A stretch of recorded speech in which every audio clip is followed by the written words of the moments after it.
नमस्कार, मैं हूं डॉक्टर विकास वर्मा। आप देख रहे हैं सुगम प्रहरी न्यूज। जिला बिजनौर से जुड़ रहे हैं हमारे उप संपादक अमीन अहमद, रिपोर्टर कामिल हसन और टिंकू। बिजनौर के नजीबाबाद की ऐतिहासिक मालिनी नदी के तट पर बसे नजीबाबाद को नवाब नजीबुद्दीन उर्फ नजीब खान यूसुफ जाई के नाम से जाना जाता है।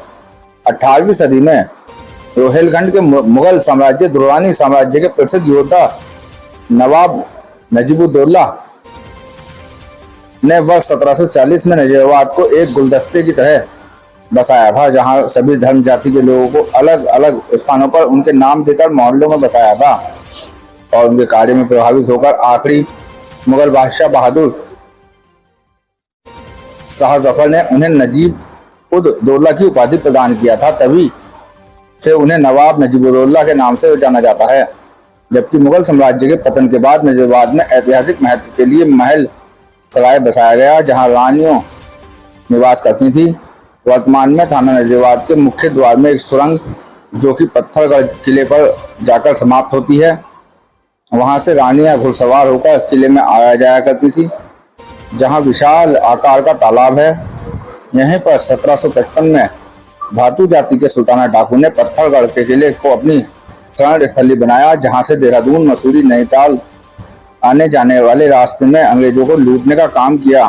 वह अंग्रेजों सरमाएदारों को लूटकर गरीबों में पैसा बांटता था, इसलिए वो गरीबों का मसीहा बन गया था। जिला बिजनौर की खबरें सबसे पहले देखने के लिए हमारे चैनल को सब्सक्राइब करें, वीडियो को लाइक करें, शेयर करें। पत्थरगढ़ का जो किला नजीबाबाद में है, इसकी क्या क्या विशेषता है? पत्थरगढ़ का किला रुहेला नवाब नजीबुद्दौला ने आकर के नजीबाबाद को बसाया था। और जब नजीबाबाद बसाया था, इस तरह से बसाया था कि यहाँ पर हिंदू, मुस्लिम, सिख, ईसाई आपस में मिलकर भाई भाई रहे हैं। और नजीबाबाद बसाने के बाद उन्होंने मालिनी नदी के तट पर एक मोहल्ला महलसराय बसाया था, जहाँ उनकी रानियाँ रहती थी। और उनकी रानियाँ वहीं से घुड़सवारी कर करके सुरंग के रास्ते पत्थरगढ़ किले में जाती थी और वहाँ जाकर स्नान कर करके वापसी महलसराय आती थी। उसके बाद 1755 में एक टाइम ये आया कि भातू जाति का एक डाकू था सुल्ताना, जो मुरादाबाद के पास गांव का रहने वाला था। उसने आकर के पत्थरगढ़ के किले में अपना निवास बनाया और यहीं से अपनी पूरी फ़ौज को लेकर के उसने अपनी गतिविधियाँ संचालित की।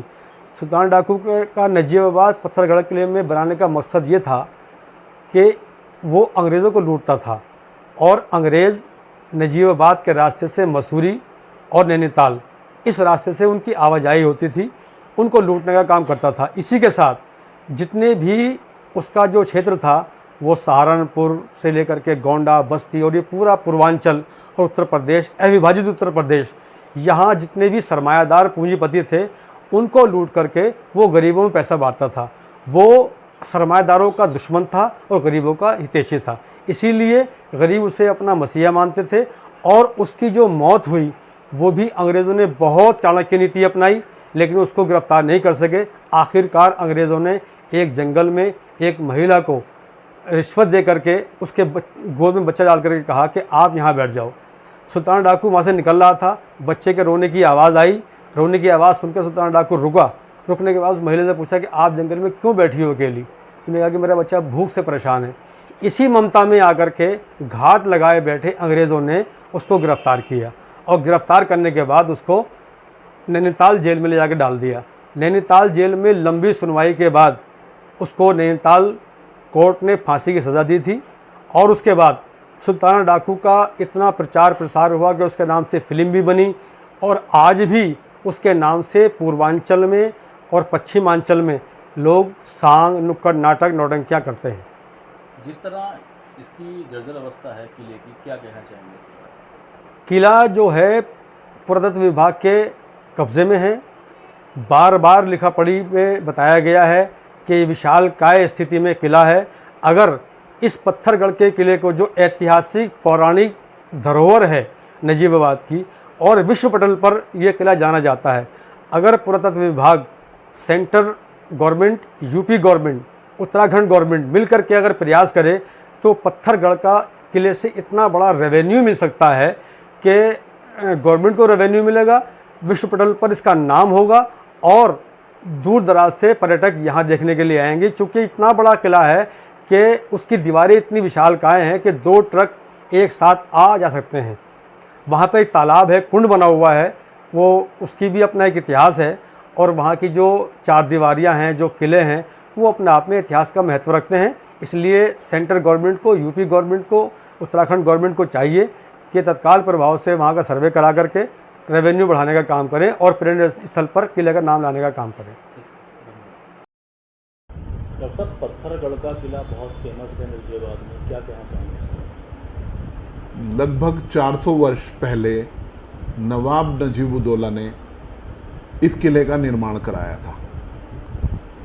उसके कुछ ही समय बाद यहाँ पर डाकू सुल्ताना का कब्जा हो गया था उस किले पर, और उसके बाद जितनी भी उनकी सेना थी डाकू सुल्ताना की, जितने भी लोग थे, वो उस किले से ही अपनी सारी गतिविधियां का संचालन करते थे।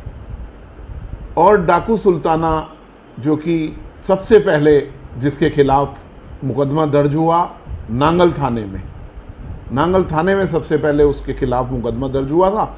और उसका जो वर्चस्व था वो उत्तर प्रदेश में ही नहीं, मैं कहूँगा पंजाब में, मध्य प्रदेश में, बल्कि बहुत दूर दूर तक उसका वर्चस्व था, जहाँ पर वो जाकर के उसके बारे में ये कहावत थी कि वो हमेशा अमीरों को लूट करके और गरीबों को उस धन को वितरित किया करता था। कभी भी उसने किसी गरीब असहाय व्यक्ति को परेशान नहीं किया, हमेशा उसकी मदद करी। और ये बड़ा दुख का विषय है कि इस ओर सरकार का ध्यान तो है, पुरातत्व विभाग बड़ी सुस्ती से काम कर रहा है, और अगर इस किले का जीर्णोद्धार पूर्ण तरीके से किया जाए तो निश्चित रूप से यहाँ पर टूरिज्म को बढ़ावा मिलेगा और नजीबाबाद का विकास होगा।